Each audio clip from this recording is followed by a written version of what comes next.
Hi everybody, welcome to NLL Lacrosse Talk on Spangler Sports World Network and seen on Zingo TV channel 250. Please remember to download the Zingo TV app at the respective app stores for iOS and Android devices. While you download, please make sure to rate and leave a comment. Both apps are absolutely free. Zingo TV is also available on Google Chromecast, Amazon Fire, Fire TV sticks, Roku sticks, and also on all smart TVs 2016 and above.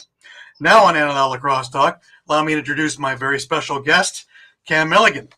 Cam, welcome to the show. We finally got this together. Yeah, thanks for having me, Darren. I'm glad to be here. Oh, it's my pleasure. My God, you've had a busy summer. Yes, for sure. A lot of lacrosse right now. A lot of lacrosse. Absolutely, and a lot of really good lacrosse, too, between the Oakville Rock, who are really jettisoning into President's Cup, hopefully.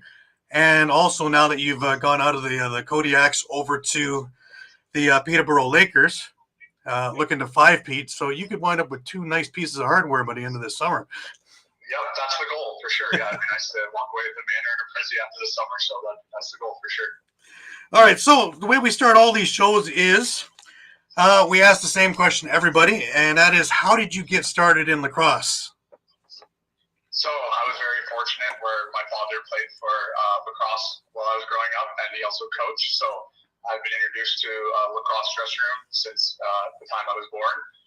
My dad was playing for the Lakers in the late 90s, and then beginning coaching them in the early 2000s, late 90s. So jumped right to the bench. So I went right from being a kid of a player to a kid of a coach. So I was always in the locker room, and obviously being in the Laker locker room, I was able to be around many greats throughout the years. There's too many to name right now. If you want to go the last 20 years, there'd be too many to name. But I'm very fortunate where I got to see behind the scenes, kind of see how those guys prepare and go from there. So it was really good. Right. Some of those experiences must have been just absolutely amazing just to take a look, again, like you said, some of those teams and some of those situations where even at an early age, you could, figure out exactly the intensity, what goes into getting to that level. For sure, yeah. And then obviously being from Peterborough, you kind of grow up with a lacrosse stick in your hand. So that was lacrosse is kind of what we did in the summer growing up. So I was very fortunate that being from Peterborough, obviously it's a great lacrosse community. So lacrosse is kind of all I've known, and I've kind of thrown myself back into that as much as I could. Right, and you did hockey in the winter, obviously, right? I did, yes. I did AAA Pete's all the way up in Peterborough as well. Pete's and Lakers is how it goes here. Right. All right. So let's discuss the Peterborough program. I've had a lot of guys from Peterborough on, and they've talked about it. It's kind of like having the guys from Orangeville on, and this was the be-all, end-all to it. But let's talk about the program. What sets it aside from other programs? So it's just obviously going down to the Mem Center on Thursday nights, right? You go down to the Mem Center every Thursday night, and there's a sellout crowd with the best lacrosse players playing on the floor every Thursday. And then just the minor system, the PMLA has been a historic minor system for the last 30, 40 years, and a lot of good players go through it, but also a lot of guys go back and coach in that minor system. A lot of Lakers go. Right now I'm helping out with the Thornwood program, but the Lakers program has a lot of past players that go back and coach and helps it make the program that it is. So that's why there's so many good lacrosse players continually coming out of Peterborough. It's just being able to go down to the Mem Center on a Thursday and see those pro players, and also have those guys coaching us and being around the game growing up. Right. And you had a chance to work with Dad all the way through too, right? Oh yes, of course. My dad coached me. One of the greatest coaches for the Lakers, and he's been coaching the game for 25 years. So I've been able to pick up a lot of things from him and see how he coached, and I'm very fortunate for that.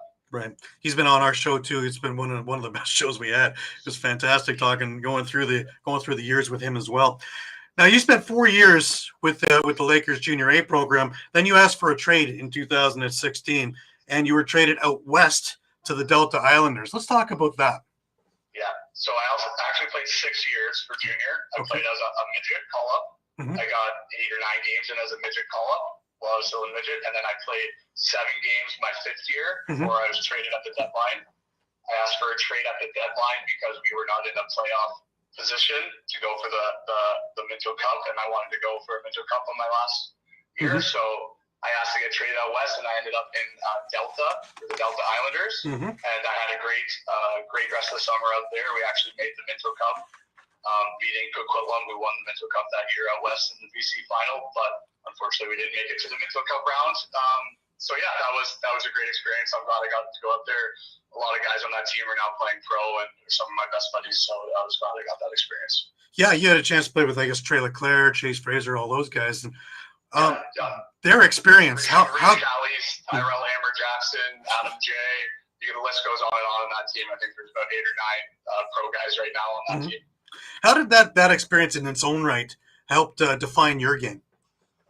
Well, that was one of the first opportunities I got to play with other elite superstars. So I kind of had to find my niche and kind of figure out how, just like at the pro game, how you're going to contribute or play with other good players, right? But coming from your home center, you sometimes you're one of the better players, but you don't play with a lot of elite 12 to 15 guys that are all looking to win or be the best every night. So you got to kind of figure out where your role is or how you can make other people better a little bit more and kind of change up your role a little bit when you're playing with the elite superstars like that.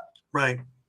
All right. So you're drafted to Burnaby in 2017. Now everybody thought you were going to be a Peterborough Laker, and here you are in Burnaby. So let's talk about that. Yep. So that's a little bit of an interesting. I didn't tell anyone in the West Coast draft that I had the intention of going out there and play. It wasn't really on my mind. I'm a Peterborough kid, and I've always wanted to be a Laker, so that was kind of there. But unfortunately, Peterborough had a stacked roster at the time, so they needed me to go elsewhere and kind of develop somewhere else. And Burnaby drafted me. They took me late in that draft. I think they surprised a lot of teams that I was wanting to go out there the next summer. So. And then fortunate for me, my father went out there and coached. And it was a successful summer. So unfortunately, it didn't end with the Man Cup like the goal was, but it was still a successful summer for my development, and I had a great summer. So. Right. Yeah. So instead of trying to find a little spot there and a little bit of floor time, you're able to get a lot more floor time and development. That makes a lot of sense, of course. Yes, for sure. Yeah, that was kind of the goal back then. I was still trying to find myself as a player and get to that next level. So it was just play as much as I could and develop. At that time. So yeah, that was my decision. Okay, so that's the box side of it. Now the field side of it, you're almost as successful because we're talking about Townsend and then Vermont. So let's talk a little bit about your career there because it's a lengthy one. You had a really good career. For sure, yeah. So I did my first freshman year at Townsend University in Baltimore, Maryland. It was a little bit of a culture shock for me being a Peterborough kid. I was the only Canadian in the school at the time, so it was a little bit different there for me. And Baltimore, Maryland's a little bit different than Peterborough, Ontario. So that was good. The lacrosse was a lot of fun. I really enjoyed playing D1 and getting introduced. I was a little bit different than some of the other Canadians where I didn't go to the prep school or the Hill Academy. Right. So I went right from Catholic school in Peterborough, Ontario, Holy Cross Secondary School. So that was a little bit different, getting there and playing lacrosse every day and getting introduced to some of the things that I hadn't been introduced before. But that was a great year. I mean, Baltimore, they love the lacrosse there. So that was great to spend a year in Maryland and see that side of things. But unfortunately, I just wasn't seeing the field enough, and I knew personally that I could contribute to a team, so I wanted to make a change. And fortunately, Vermont came calling that year, and I was able to transfer to Vermont. And I really enjoyed my time at Vermont. I had a really good career both on the field and off the field there, so I'm glad I made that change. Yeah, just a few of the honors I got. Inside Lacrosse America East Preseason All-Conference Team 2017. America East All-Tournament Team 2015 and 16. American East All-Conference Second Team 2015-16. Into the record books with assists. 6th all-time is 64. I'd say you had a pretty good career. Yeah, not bad. It would have been nice maybe to get 4 years in and see if I could have moved up that list a little bit higher. But for my 3 years, I'm super happy with where I ended up and the career I was able to do at Vermont. Excellent. Yeah, I would say it's a big. Now it comes to the question, of course, which we ask now is box or field. Obviously, box being that you're in there, but what is there still a love for field? They're two different animals, two different beasts for sure. Definitely the field across is nice. Playing in some of the hotter states and out in the field, it was always nice when we made the southern trip and went down and played some of the southern schools. I guess me being from Vermont, I enjoyed those ones a little bit better because of the cold weather. Sure. But box, being Canadian, box is just what we do. That's what we grow up on. that's what we play since 3 years old. So I've always been a box guy. I've contributed a lot of my success to playing field and growing in field, but I'm a box guy through and through. And I think there's just so much development, so much goes into the game of box that helps you on the field. And I would say training box at a younger age to play field older is a lot better or a lot easier than going the other way and training field and trying to play box later. So. Sure, because most guys who are going from box to field can make the adjustment. Not a lot of guys playing field can make that adjustment because of the in tight and all the contact. For sure, yeah, for sure. The fundamentals of the sport is a lot tougher to do that way, for sure. And it doesn't hurt that you're quite athletic, so you're able to run or being put into positions of physicality too, right? So. Yeah, for sure. The stick's the same size, the ball's the same size in both sports, so that's kind of how I looked at it. And goalies are a little bit smaller in field, so I like that for sure. With nets a whole lot bigger, right? Yeah, 6x6 helps. It helps. It helps the shooters for sure. Now you had a year with the Denver Outlaws in the MLL. Let's talk about that. You got into 3 games, 4 goals, 3 assists. That's a pretty good showing. Yep. So that was good. So that was a great experience. So I actually paid my own way and flew myself out to the opening tryouts of the Denver Outlaws. And showed up. There was only about 25 guys there at the open tryouts at the time, and I was one of 2 guys that got selected from the open tryouts to come back at main camp. So that was a great experience. I was really glad I kind of took a risk there, flying myself out and showing up there. Didn't talk to any coaches or anyone there, but I was fortunate that on the coaching staff was John Grant Jr., another Peterborough legend, and someone I have a great connection with. So obviously when I got there and he got to see me play and kind of compete, he brought me back to main camp, and main camp was an eye-opener. There's so many good lacrosse players in the field lacrosse game. Those rosters are really hard to make. There's a small number of teams, and only the best players are making those teams. So it was great opportunity with Denver, and I was really glad with the 3 games. I would have liked to get a little bit longer time in with them. I think I could have done some real damage in field lacrosse, but I was super excited for the 3 starts that I had. Which brings me to the question, of course, of the Premier Lacrosse League. Has that dawned on you that maybe that's where you want to head to? Oh, for sure. I would love an opportunity in that league, but like I said again, that league is very tough to make. There's only the best of the best players making that, and there's only, I think they have 7 teams right now, so there's not a lot of teams in that league for roster spots. But definitely, I mean, I'm a laxer. I love to play as much lacrosse as I can at the highest level I can. So that's definitely always been a goal in the back of my mind. If I had an opportunity there, I'd love to try it. Right. Now, obviously, the NLL is where you want to be, but in case of to be on their rosters for that tournament in February. Is that an idea for you? Yeah, for sure, absolutely. So I've kind of, as much as I've tried to make the NLL and give it the best shot, I've kind of tried to add some other things into my lacrosse career that if the NLL doesn't work out, I can pick up. So I've added the Prague tournament, which I'm sure we're going to get into, which is a great experience. Yep. And then that was another, the fall field is another thing that I've kind of zoned in on. If summer doesn't, or the winter doesn't go well here for me, that's another event I'd like to try to get into. Sure. Okay, so we talk about moving up towards the NLL, and you spent a bunch of years in the Arena Lacrosse League. Now, I've done media for them for a bunch of years. I love the league. I love what Paul St. John's put together, both East and West, being able to keep sticks in you guys' hands through the winter, because before it was hang it up and play some hockey and try and get her cranked up again come spring. Let's talk about the league itself, coaches, preparing a player, shall we say, to become a pro both on and off the floor. Yep. So the league is great. Paul has done a great job with that league, and you can see it now. There's many guys that are making the jump almost weekly from the NLL to the NLL and back and forth. I'm very fortunate that being a guy that has played a number of games in that league, that it's around, and I've been able to develop and keep playing in the winter. Like I said, the NLL is the elite players, and they're a tough roster to make. So once not having any lacrosse other than the NLL, it was tough for guys to make that jump. So I'm very fortunate that the ALL has been around, and it's a great product. I'm still waiting for that East versus West championship. That's going to go on here. I think that's going to happen soon here. I know it. I was privy to a little bit about that, and there should be something down the pipe in a couple of weeks. So that's going to be very exciting. Sure. The version of the Man Cup. Yeah. yeah, the boys last year were trying to hit that and trying to get back started. So they're pretty excited about that. So yeah, that's great. I mean, it's growing, and you can see every year there's more guys from the ALL making the jump up. Mm-hmm. I think I've played probably at least 5 or 6 games a year in the ALL, and I've out of I think 3 out of the last 5 years I've been able to jump up from the ALL to the NLL, and I don't think I would have made as smooth a transition to when I got my shot in NLL if I didn't have that ALL touches and reps. So I'm very fortunate that the Arena Lacrosse League was around and gave me the opportunity to play. And I've won the championship. I think we've won twice the ALL championship, so it's been good. Yeah, definitely. Now this year's Oshawa team that you jumped onto, really, I honestly thought that they were the inside edge to do it, and it just kind of didn't work out in the semis. But between Hiltzy and you coming back in there, Deacon not in net, I thought that team was just great and really ready to make that thing. John St. John, Luke also Skavitz.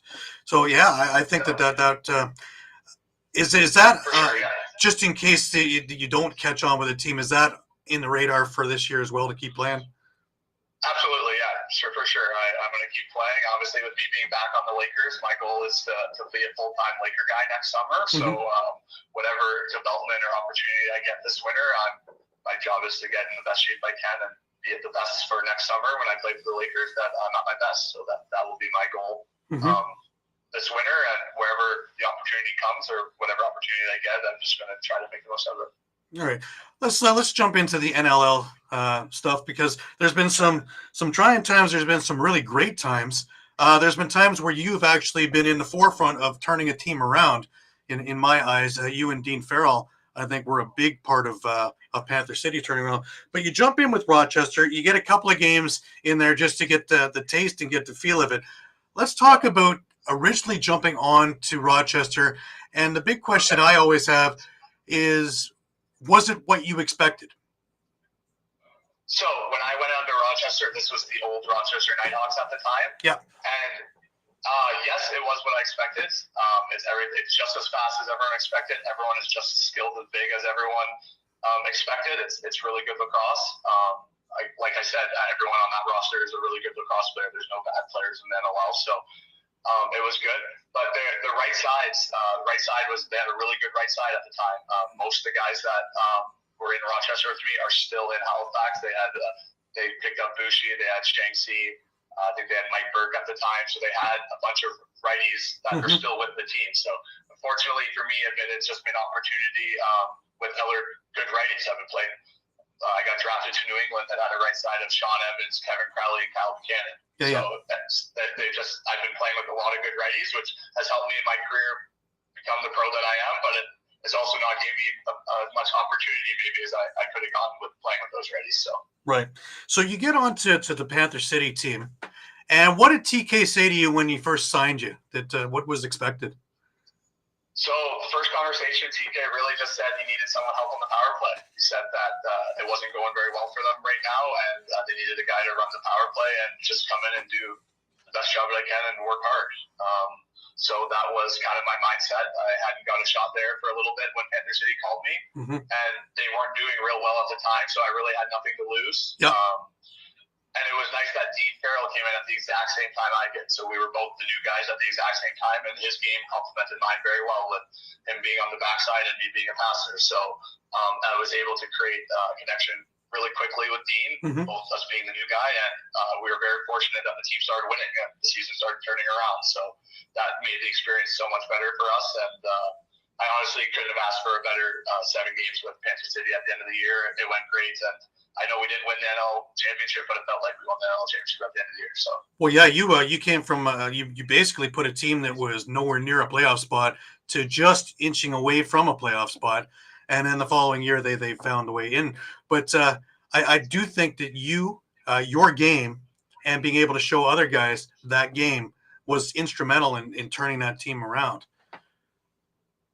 Thank you. I appreciate that. Yeah, I definitely think me and Dean had a big part in just kind of relighting the locker room and kind of lighting the fire again a little bit. I think they're a little bit down because they weren't winning, and fortunately me and Dean showed up and we started winning. So can't say that was fully contributed to me and Dean, but we were definitely part of us showing up and turning the locker room around. Well, it's amazing what youth exuberance can do for guys who are just kind of sure. sitting around. Some new blood is sure. excited is a big jolt in the arm. I want to talk a bit about your skills because I got a chance to watch it firsthand in Prague, especially. But you have the ability to make passes that are just absolute ropes, but they're disguised enough that nobody knows if you're shooting or passing. Now, I know that you spent a lot of time with Dad and a lot of buckets of balls over in Peterborough trying to get like that. Let's talk about development and all the things that went into it. Because, of course, yes, natural skill and ability is one thing, but a whole lot of work goes with it too. So let's talk about that. For sure. So I think the first thing I got to contribute is just my lacrosse IQ. I think I've watched more lacrosse games than anyone. I was fortunate enough for my dad was a scout for the Rochester Nighthawks when I was little, so we'd have old games laying around back when it was tape and VHS.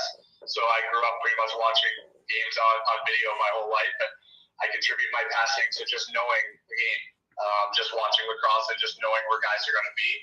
Another thing that kind of helped me was just my stick. I always just kind of my stick skills and I was always dialed with my stick. I always knew where my stick was throwing. I never had any issues with my stick, and I think that is a major contributor into passing. Can't be a good passer unless you know where your stick's throwing. Mm-hmm. So that was just something that I was able to kind of key in on early. That because I know how my stick's throwing and I'm in control of my stick, I'm able to make passes that I think a lot of guys aren't able to make. And once I hit junior, I could kind of understand that I was getting a lot more assists, and I had kind of a knack of finding other guys, and that's where I kind of started growing the game and growing my passing game and trying to be as much facilitator as I could. Now, you're talking about your stick.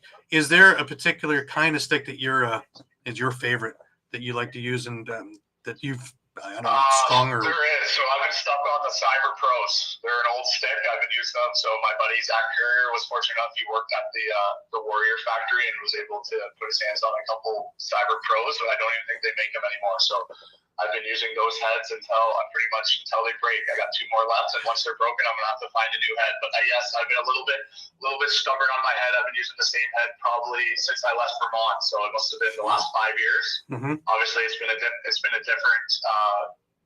head or different color, but it's been the same type for the last 5 years. So I'm a little bit stubborn when it comes to that.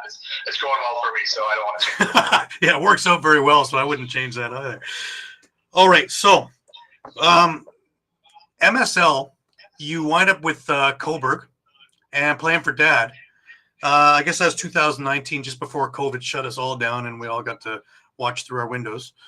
Let's talk about your time in the MSL, and of course now with Peterborough, and you got traded for a friend of ours, Cole Hanrahan.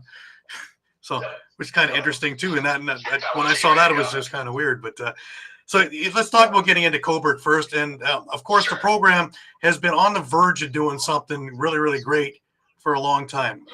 They've had some really great players and just can't seem to get that last little edge. For sure. So I guess I'll just tell the whole story. So 2018, I came back to Peterborough and won the main cup with Peterborough. Didn't get a lot of playing time, but it had a great experience in that locker room. And then 2019, it was looking like I wasn't going to get a lot of playing time again with them. Mm-hmm. So I made the decision to move down to Coburg there. And so that, fortunately for me, it went really well. When I got there, Dukes is my coach. Dukes is my coach in Oakville right now. So it went really well. The team, I think, first year we were there, we went, I think 6-6, maybe 6-8 the first year. Right. But the year before that, they only won 1 game before that. So it was a big growth. And then this year, I think the last 2 years they made playoffs. So it was a building blocks there. But I was very fortunate to get there and get lots of opportunity. Got to play on the man up. Just got to be on the floor and play with the ball, and that's really helped my growth. And then the Coburg is growing, and it's helped with Northumberland, who I help with. That program is growing tremendously. They have 3 teams in A Lacrosse this year, and they have more numbers than they've ever had. And because of the success of the Coburg Kodiaks, you can see that kind of trickle down to the success of their minor team for sure. Right. And I've had a couple of the Kodiaks on. I've had Curtis Conley was on a couple of weeks ago. Scott Dominy's been an old guest of ours as well. And, them talking about the team in itself. Like I say, it's on the verge of doing something really, really great, and just seems to be, just for some reason, just underneath the bar there. And I don't know, one player here or there can really push it further, I think. Yeah, they got a lot of good players in that locker room for sure. So they're bound to put it all together here soon. Mm-hmm. What do you think about having Brandon Francis join them as a coach? That's a little bit different. Yeah. For sure, yeah. Out-of-town guy, Oppososony guy. So that's a little bit, obviously brings a little bit of toughness. That was kind of the role he played as a player. So obviously you can see with the games they played this year, brings a little bit of toughness to their team, and maybe the penalty minutes they have this year too. Sure, some of the grit in there. It's been a different Coburg team, anyways. It's one with an attitude now. Yeah, for sure. All right, so you get moved on to Peterborough this year. Let's talk about this year and the run that they're about to go on. It was a great game. The last 2 nights. Last night was just an absolute nail biter. I was in Peterborough for the Six Nations game. You unfortunately were coaching in that one, but it's been a good ride this summer. For sure, yeah, no, it's been great. Obviously, me being on Oakville and now with Peterborough, I'm 2 of the best locker rooms in Ontario, playing with the best guys. So it's great. I'm just trying to pick up as much information and kind of be a sponge in those locker rooms. I mean, there's so many good guys in those locker rooms that I'm really enjoying, and it's making it fun going to the rink every night. And us winning a lot of games this summer helps as well, for sure. Definitely. Now I had the Oakville Rock circled on my page here because when we were originally going to do it, that was the team you had just joined. So now you're an old veteran in that locker room. I was talking to Jamie over last weekend when we were doing Fan Cup, and win or lose, we drink the booze. You can see the style of play we have, right? For sure. Actually, my big foray is my son wound up being an MVP. So go team. Nice, awesome. Yeah. Little Mark is now 6'1" and is playing defense like no other. So it's time to send him off to you guys to start coaching because I've done all I can. For sure. But talking to Jamie, and he brought up an interesting point. Is he probably has the best Ontario team in all of lacrosse right now with Senior B. I have a little bit of mixed feelings with that because I would say the Lakers. Well, yeah, of course. So I gotta say it's a tie at the top between Oakville and Peterborough. But yes, that our Oakville roster is very good. Look, on paper, we are better than I would say a lot of the senior A teams on paper this year, which is very unique for a senior B team. Well, it's funny because you're taking a look at the guys who don't dress, and that's probably in most years good enough to win a Mann Cup. just the ones who don't crack the lineup, let alone the lineups they're putting in both of these teams, let alone Six Nations as well. So the level of lacrosse and summer ball, because I'm looking out west also with Langley, also Nanaimo, and these teams are just amazing from what it would have been, say, 5-10 years ago. Yeah, for sure. I think there's for sure a commitment on a lot of pro guys that they are willing to play summer ball. I don't know if that's always been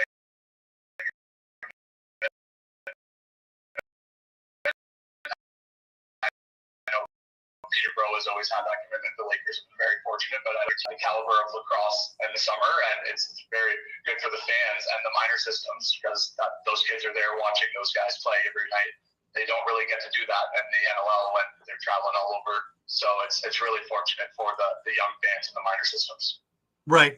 And the other part of it, of course, is for all the people who want to dip their toe in and take a look at you guys, summer ball is 1/10 the price. And you get the same guys playing with the same intensity all summer long. Let alone. Yeah, sometimes. Yeah, go ahead.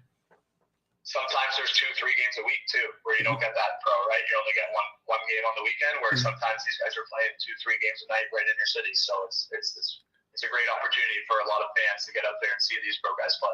Yeah, let alone how good it is to have you guys being so accessible. That, of course, with NLL, a lot of the times at post parties or whatever, but even then it's usually for a small time and only, to talk to a whole heap of people.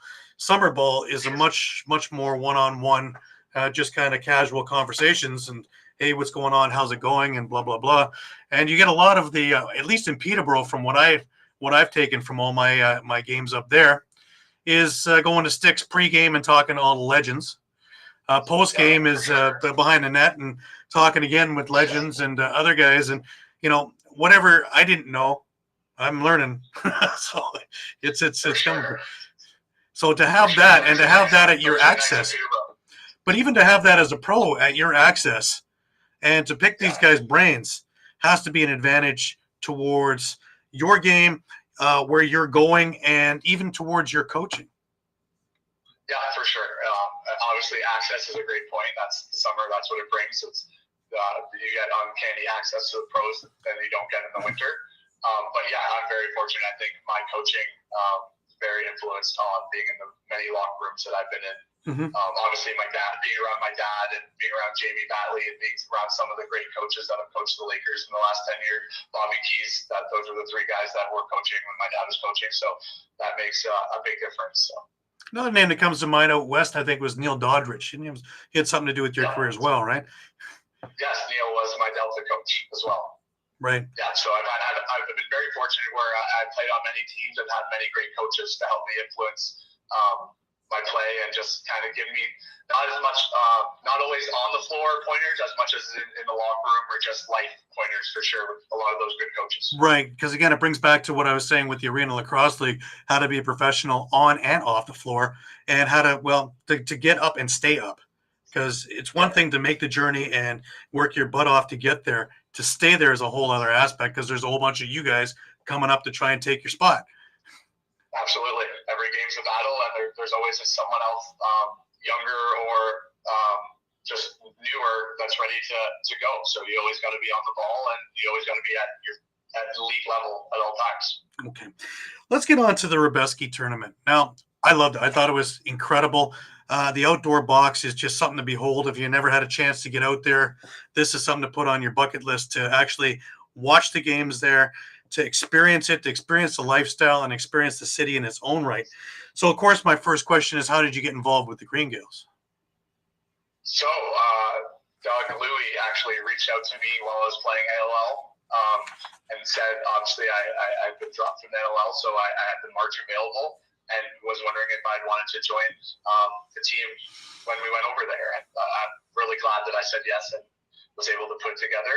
I think he asked me probably late January, early February, so it was a quick turnaround on figuring out all the details and getting over there. But I'm really glad that I took the opportunity to do it. And the team had a chance to bond because of a few little snafus with our flights, which gave us an extra 10 hours in Germany that we didn't expect. Yeah, travel day, worst travel day I've ever had.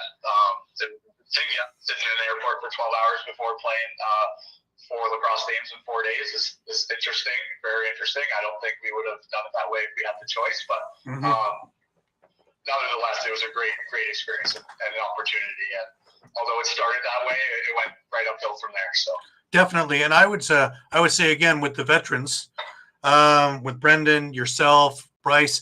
To lead it right, because instead of having a day to relax before the tournament, we got in at 2 or 3 in the morning, had to turn around and play that same day. And as Steven Stamp said in the booth, most teams would be lucky to still be able to hold a stick. And you almost were able to pull off that first day win. Didn't quite happen, but from then on, that team gelled. And a lot had to do with the leadership, which was you, Bryce, again, Brandon, few guys in there, Bragsy, all these guys, and to pull all the young guys together. Yeah, for sure. I think this was the youngest team they've ever taken over there, and I was one of the older guys. I wasn't expecting that coming into the trip, but honestly realized that once I got to the airport that this was a young team, and I had to be a little bit more of a leader on this team that kind of follower. So which was fine, and yeah, it was great. I mean, the lacrosse is a very small part of the whole experience over there. Just the event itself, beyond the floor lacrosse, I guess.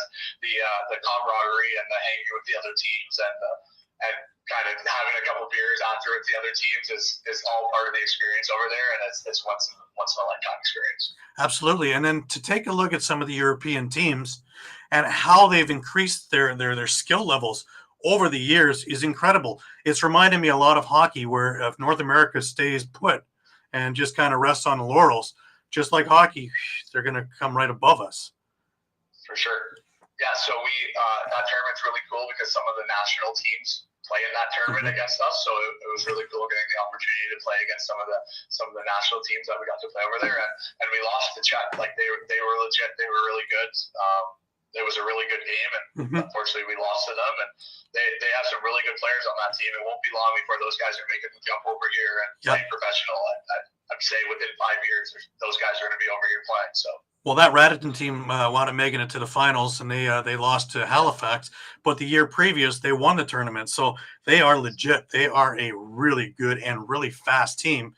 Also, it doesn't hurt to have the home refs on your side, because man, that was a rough game.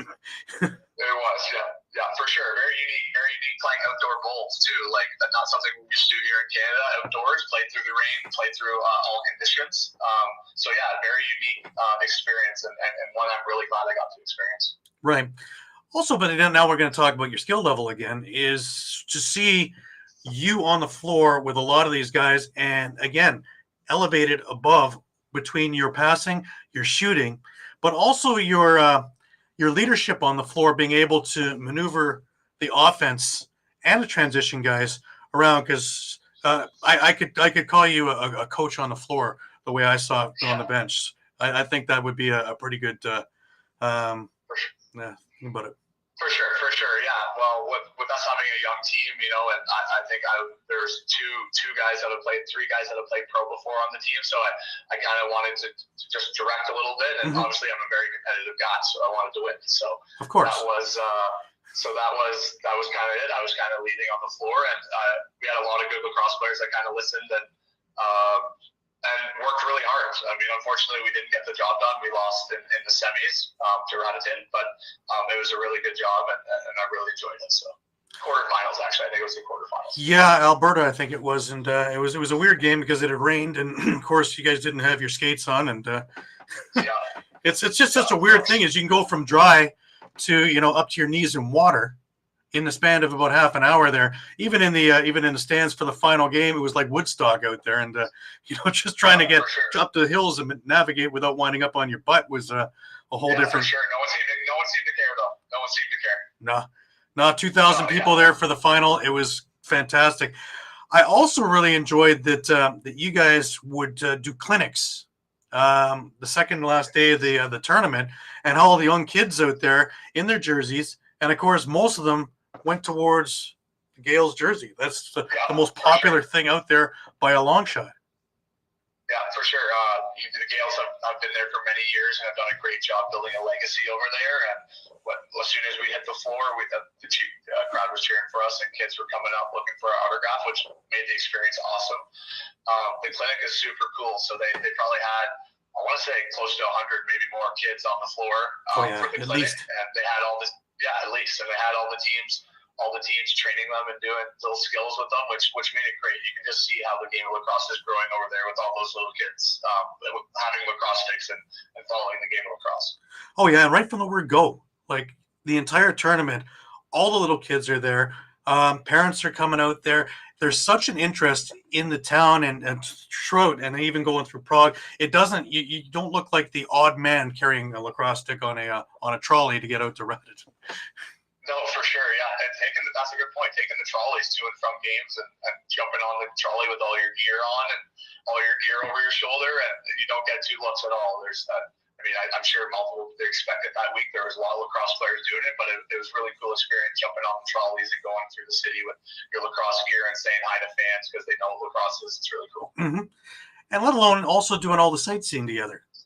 Again, a team building mission, but whether it's going and having lunch together, whether it's going out and catching a club together or whatever, but it's the team being the team. And I'm sure that one Turkish donair place, whatever, is loving every time we show up. He goes on vacation, I think, when we leave. That's all we ate twice a day, I think, was the donairs. So, yeah, for sure. We kept that place in business that week, for sure. Absolutely. That was fantastic. I actually found a place here now because of that. But, yeah, me too. Yeah, for sure. Absolutely. Okay, now coaching. Let's get into that. How did you get into coaching, and what are you doing coaching now? Yeah, so obviously I've been in coaching for the last couple of years. I've kind of bounced around. Obviously, my dad is a big coach and kind of heavily influenced on me being a coach, and I've kind of progressed a little bit to see myself in a bit more of a future in lacrosse on the bench rather than playing. For sure, I know that I'm only 28, but I know that my playing career is not going to be that long, but my coaching career could be a lot longer, and I've kind of realized that. So I've kind of leaned a little bit into that. So I started with the Northumberland program in 2019, right during COVID. So I guess it would have been 2020, right during COVID. They started back up. They needed someone to run their clinics, and they kind of shut down the program when COVID started. So they needed some help there. So I got involved in that and helped the house league there. Kathy Williams, the president, is her son Tucker is my goalie. He's a beast, and Kathy is great. And asked me to help, so I got involved there, and that's kind of how it's grown. So the first year I helped with the house league, and the next year I coached the U13, the U9s, and the house league, which was a lot. There was a big undertaking. I wasn't playing that summer, so because of COVID, so I was able to do a little bit more coaching. But this year I kind of dialed it back, and I just took the U13 team, and I helped out with the house league, and my U13 team has been great. I think we're 25-3-1 right now, and we're ranked third in Ontario. Wow. And we have provincials next weekend in Whitby. So it's the first time that a Northumberland team has made the U13A provincials, and it's a big deal. And our kids are great. So we got a great roster, and those kids are going to be. It won't be long before those kids are pro and playing junior and senior for sure. That's amazing. And so you're talking about your career going ahead as coaching. What do you see yourself doing over the next couple of years? Where do you want to head towards? Is it arena lacrosse? Is it trying to catch on with an MSL team, or is it both? Or so my boys are 11 and 12 years old right now. I'm coaching U13, and I would like to be involved with them when they get to junior A. Right. So that's in 4 or 5 years. So my goal right now is to grow my resume and kind of move up the ranks, so that when they get there in 5 years, I'm able to help them with the junior A team. Oh, that makes or wherever see fit, junior C, junior A, wherever that is. So that's kind of my goal right now. I've got 4 years to kind of grow my resume and move up, so that I can work with those guys. So. All right. And now NLL, we're coming on to free agency now in the next couple of days. Obviously you're a free agent. And anything that we can look forward to, or are we just going to walk on? I have some breaking news for you right now, but I don't, unfortunately. August 1st is the date that teams are able to call in some of the restricted free agents, come unrestricted free agents. So I am an unrestricted free agent right now. So in my position, with it being a radio guy, sometimes I need to wait for some of those other guys to sign before my call gets made. Unfortunately, just kind of how it goes. Some other teams like to wait to see where some of the other guys end up, or see where some of the other guys sign before I get signed. So I'm just waiting. I'm hoping August 1st. Obviously, I played a lot of lacrosse this summer and been in a lot of good locker rooms. So I'm hoping that someone will give me another shot this winter, and I can make the most of it. So I'm pretty sure you can. And there's a number of teams I think could take and use your skills and your prowess, as well as your lacrosse IQ. We're down to the last minute or two, and I really want to thank you for, we finally got this together, and I knew it was going to be a great interview, and that's exactly what it was. You're playing tonight in Oakville. Best of luck. Best of luck to take home 2 pieces of hardware this summer. I think that would be awesome. For sure. Thanks for having me, Gary. This is great. I'm glad we were able to put together. It's my pleasure altogether. Also, remember, everybody, this show can be heard also on the Spanglish Sports World Radio Network. Please check out SpanglishSportsWorld.ca for all the news and programming.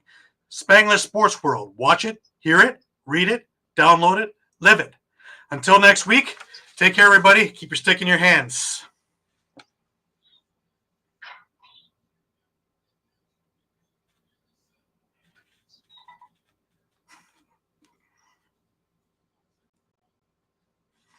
Well, until he signs us off. Anything else you want to talk about, Cam? No, that's about it, isn't it? Yeah. We touched on a lot. We got into everything there, I think. I think so, yeah. And you know what? It's the truth, though. I think that you can help a lot of teams out there. I think Yeah, that for sure. it's I'm hoping so. I think there's opportunity for me out there. I just need to stick with the right team, or I just need to get the shot with the right team. So right. I'm hoping that they call this winter. I think there's a couple teams that need some righties. So we'll see. I would think an interesting one would be to be Vancouver, and then reunite with Dean.